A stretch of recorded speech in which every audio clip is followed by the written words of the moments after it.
God bless you. Well, let's continue the conversation we started with Mr.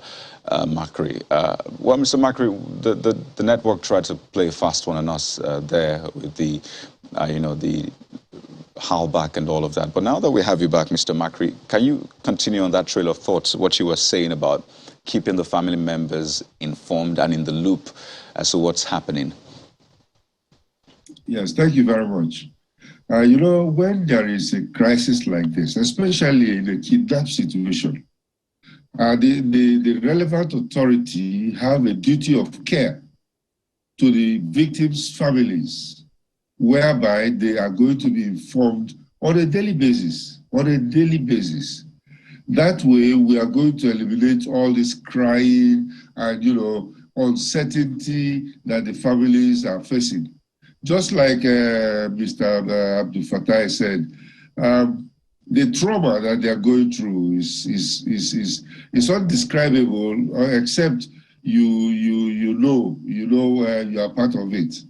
Because I've been involved in so many cases like this, and of course we know what they are going through, and of course we need that NRC or even the Ministry of Transport to show that duty of care in addressing things like this. One of the questions, well, a number of questions that we asked here between my colleague and I were to raise some of the likely security related issues that we expect that you would be able to speak with, one of which was that they used a phone to call one of the relatives. And, one of the questions that came to my mind was, I thought there was such a thing as geolocation, on the phones and all of that. Is that something that could have been useful? Very. In fact, when there is a kidnap situation, the security agencies, when you report to them, will wait for the first phone call. And when the first phone call comes in, then they should be able to trace where that phone is coming from. And then, of course, who owns the phone. If it is the victim's phone, then, of course, they will geolocate and know exactly which general area they are. So I don't know why we are, leaving these guys to, so to say, poke a finger in the eyes of this country. Because these are ragtag people, although they have a very big capability now. The blowing up of the rail tracks, and then, of course, taking these hostages is a big message, a very big message, whereby I think they're trying to tell the government that their capabilities have increased.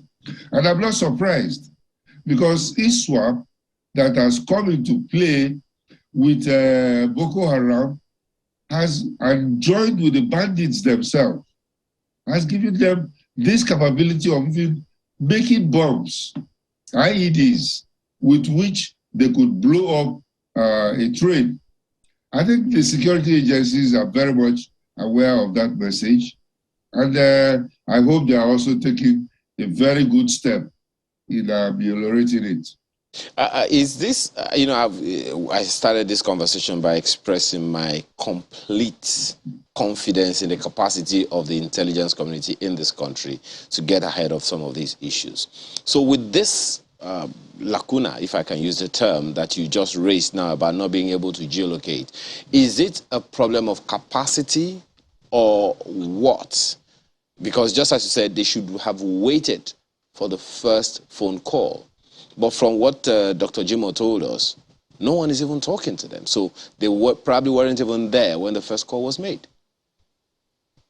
Yeah, I think they are very much aware. The security agencies are very much aware of what is going on. And I strongly believe that they must have geolocated them. Because where they were, where they displayed all those people, it's not a hidden thick forest. It's an open savanna. And I'm very sure, they have located them. But what bothers me is that what Why don't we have the political will to deal with this problem? It is not even going to release the hostages. It is not negotiating with them or whatever. Why are we allowing these guys to still be within our border, in our boundary, doing whatever they do, trying to challenge our military, killing our security people, and then we allow it? I think this is the time for us to, I hope the meeting of today, is going to readdress this situation, because it's unacceptable.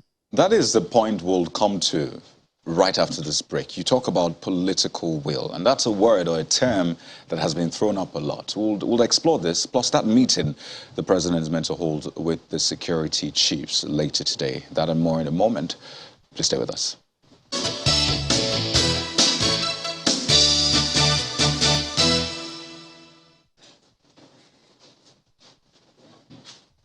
You're welcome back. Let's continue our conversation with Mr. Dennis Amachree. Well, you spoke about political will just before we went on that break, and you spoke in reference, or afterwards spoke about the security meeting the president is meant to hold with the service chiefs. And I wonder, for you, what does the political will look like? You've talked about borders, saying that we practically allowed these attacks to happen. So what would political will look like for you today?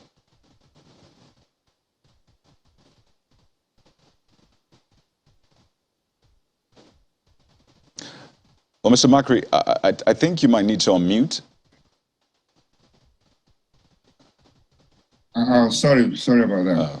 I think we have the military will to deal with this, but we need the political will, because that's where the direction comes from. The political will. And let me quickly put this in. When we say political will, this particular problem that we are facing will be solved politically, because it's a political problem which is having an existential, threat to national security.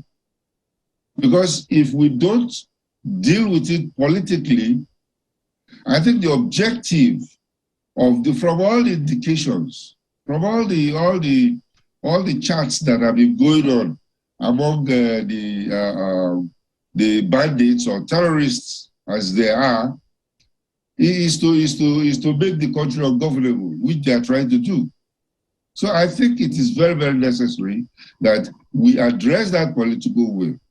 When they were releasing the managing director of the Agric Bank, they said that they don't look for money, but the government knows what they want. So that section is what should be addressed.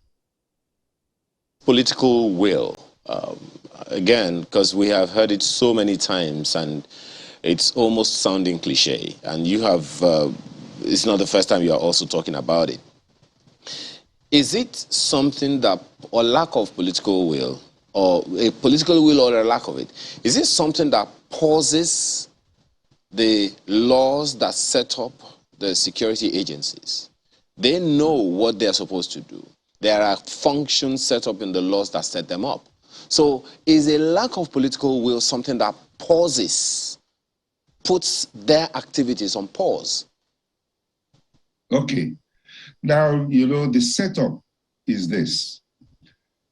The ministers, the chief of staff, the service chiefs, all of them are advisors to the president. That's what our constitution says. They're actually advisors. They are not going there to take orders. They are going there to advise him, and when they advise him, he will now take a decision and give a direction that, based on what you've told me now, do this, do this, do this. And that's where the political will comes to play. Because if we don't have that green light from the president, it becomes a problem whereby you cannot just go ahead. Even the service chiefs, remember one thing, the service chiefs are not field commanders. The people that actually carry out the fighting, the tactical commanders, the field commanders, are different from the service chiefs. So this direction has to be dropped all the way down to the service chiefs, and the service chiefs will now tell the tactical commanders on the field that go ahead and go in this way or this way. That's the way the boss wants it. Well, it still doesn't satisfy my inquisition about the laws that set them up. But looking forward to the proposed meeting today, Mr. Amachree, what are your expectations? You have said, you have also cited the fact that that meeting is going to hold, and with some expectations. What are your expectations, your hopes, or perhaps your conviction that something strong, something positive will come out of this than previous meetings? I think this particular meeting is crucial. Crucial in the sense that we've had meetings like this in the past. But now we are going to hold this meeting at this time because of what is going on in the country. The country is bleeding seriously. And it is high time we come up with concrete decisions to make the country or the citizens understand that the government is there well and alive to take care of situations. Because we don't expect this meeting to come out and we hear the spokesman will say, the president said we should be tough on them, deal with everybody with AK-47. I think we'll pass that stage. Right now where we are is to deal with this particular situation, especially the terrorist situation in Kaduna State and Zamfara. Because these bandits that are there, I think need to be cleared out. Well, we're wrapping down in a few minutes, but I want to get your reading of that statement, which we've heard from the family saying that, well, the terrorists have said, well, they don't want anything from them, essentially, that the government knows what they want. How do you read that statement? Well, the statement is very, very easy and clear. There are many, many sound bites in the society where we are dealing with, maybe some kind of renegade bandits that came outside our borders. And whoever brought them, or for whatsoever reason, I think this is the time to deal with it and get them out of our country. The president himself had said it before. If you recall, when the Chadian general came in here, the guy that succeeded his father, when he came into Nigeria to see the president also told the pressmen that, these bandits, will be dealt with and then send them back to where they come from. So I think, like I said, the government knows how to deal with this, and we should please be very, very serious and deal with it urgently because the country is bleeding. Well, it is expected clearly that the meeting between the president and security chiefs will touch on this, and a resolution on this will perhaps be percolated all the way down. But, these attacks we have seen, majority of them happen in the rural areas, not exactly in the urban areas, in the rural areas. And, I mean, you have said it's important for the people to know that government is in charge and, government can handle these things. Is there... I know there's security arrangement in the urban areas. In fact, people, employ their own security and have this collaboration and all of that. But it looks like we're not getting it right in the rural areas when it comes to having that rural kind of security. What would you say is missing? I think we are not using the very good resource, and that resource is the people that live there. If you remember what happened last Thursday, those states, where 3 buses, there was intelligence that 3 buses were moving into those states. And then, of course, they went for them and they saw them, pursued them, 2 ran away, they arrested 1. And in that one, they arrested some people who were in the bus with daggers and guns, you know, and all of them, now they are planning to take them to court. This is rural support. And that's what we are saying, that everybody should realize that we are in a war. We are in a war.